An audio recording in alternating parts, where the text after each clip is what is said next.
করেছি এই সমস্যার সমাধান কোরআন এবং হাদিসে কি, বা আল্লাহ এবং আল্লাহ রাসূল কি বলে, এইভাবে প্রশ্ন করবেন। তাইলে হুজুরের চান্দি গরম হয়ে যাবে যে আয় হায়, এখন তো আমাকে কোরআন সুন্নাহ থেকে জানতে চাইছে, কিন্তু আমি তো কোরআন এবং সুন্নাহ জানি না, অথবা আমার স্টাডি নাই। হয় তিনি পড়াশোনা বাড়াইয়া দিবেন, রাতে উঠে মুসল্লিদের জবাব দেওয়ার জন্য কোরআন হাদিস পড়বেন, নয়তো তিনি চাকরি ছেড়ে চলে যাবেন। মুসল্লিরা সচেতন হলে ইমাম সচেতন হবে, মুসল্লিরা গাফেল থাকলে আজন্ম মূর্খ ইমাম দিয়ে নামাজ পড়তে হবে। আমি এক মসজিদের ইমাম সাহেবের কেরাতের বল ধরলাম, ওই মসজিদের মোতাল্লিক হুজুর গরিব মানুষ, ইমাম সাহেব গরিব মানুষ বল ধরেন। আচ্ছা, গরিব আর ধনীর সাথে কেরাতের ভুল এটার সাথে কোনো সম্পর্ক আছে?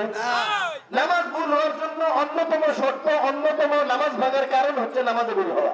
কেরাত ভুল করলে নামাজ বাতিল হয়ে যায়। সেখানে ইমাম সাহেব ভুল করতেছে, ধরে দিলাম, বলতেছে ইমাম সাহেব গরিব মানুষ। কেন?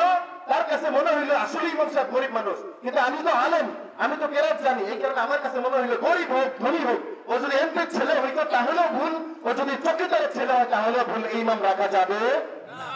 তাহলে মুসল্লি সচেতন হন, মুসল্লিরা সচেতন হন, কোরআন পড়া ভাড়া দেন, তেলাওয়াত করেন, অর্থ জানেন। যুবক সমাজ কি করতেছে এখন? তো যুবকদের কলেজ ইউনিভার্সিটিতে, আমরা ঢাকা ইউনিভার্সিটি ঢাকা কলেজে যান, নামাজের সময় মাদ্রাসা মনে হবে, নামাজের সময় মাদ্রাসা, যুবকরা দাঁড়িয়ে রাখতেছে, যুবকরা টাকার উপরে প্যান করতেছে। গ্রামগঞ্জে কেন এত পিছিয়ে থাকবো আমরা, এত ডেক্রেটেড কেন থাকবো? আগে আসেন না যুবক সমাজ দাঁড়িয়ে রাখবে, গ্রামের মধ্যে একটা অন ইসলামিক কার্যকলাপ প্রতিরোধ কমিটি গড়ে তুলবে, 20 জন 40 জন। অন ইসলামিক কোন গানের মঞ্চ, কোন লেংটা নাচ অথবা কোন ধরনের যাত্রা অনুষ্ঠান হবে, 40 যুবক নাচ নিয়ে দাঁড়িয়ে যাবে, এখানে যাত্রা অনুষ্ঠান বন্ধ করো, নালে ভেঙে দেবো। এইরকম অন ইসলামিক কার্যকলাপ প্রতিরোধ কমিটি গড়ে ওঠা দরকার না? যুবক সমাজটা কই? সিগারেট টানার মধ্যে আমরা আছি, তাই না? গাড়ি শেষের মধ্যে আমরা আছি। আমাদের সময় আজান দিলে রাস্তা কিনারে যাবো, আবার সবে বরাত আসলে বাংলাদেশ কাছে সিগারেট টানবো। নাউজুবিল্লাহ মিন যালিক। যুবক কবে মৃত্যু হয়ে যায়, বাইক অ্যাক্সিডেন্ট হয়ে যায়, গাড়ি অ্যাক্সিডেন্ট হয়ে যায়, বলা যায় না। কত যুবক দুনিয়া ছেড়ে চলে গেল, কিন্তু তারা আর ফিরে আসবে না। এই সমস্ত দৃশ্য দেখেও এখনো যুবকরা মনে করে আমি তো মরবো না। আরে আমি বিয়ে করার পরে গাড়ি রাখবো। বিয়ে করার মানুষরা বলতেছে বাচ্চা হওয়ার পরে, মেয়ে বিয়ে দেওয়ার পরে। মৃত্যু তো তখন ঘটে যাবে।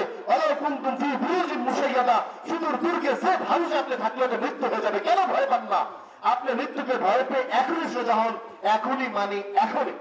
তাইলে আমি অন্তত একটা আবদার করতে পারি কিনা, যে এই সমাজে আগামী বছর যদি আসি, যারা যুবক শ্রেণী অন্তত 15 বছরের উপরে, এখানে কিশোরও থাকবে, 15 থেকে নিয়ে 30 বছরের যুবক সমাজ যারা আছে, একটা ইউনিটি করবে, যাদের ইউনিটির নাম হবে অন ইসলামিক কার্যকলাপ প্রতিরোধ কমিটি।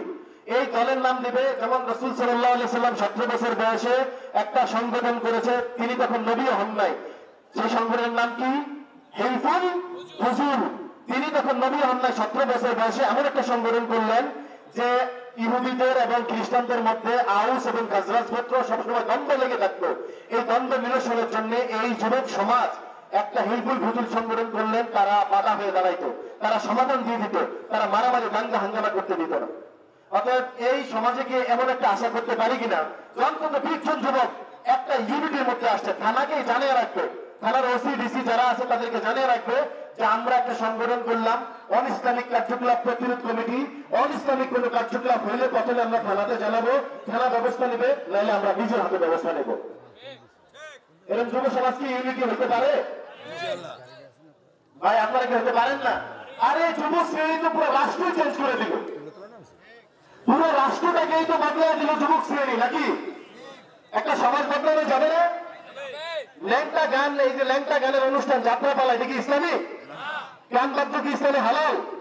তা আপনারা এরকম 20 জন দাঁড়িয়ে গেলে তো অনুষ্ঠান বন্ধ হয়ে যায়। গানের অনুষ্ঠান যারা রাত ভোর টুংটাং করে, এগুলো বন্ধ করে দেন না কেন?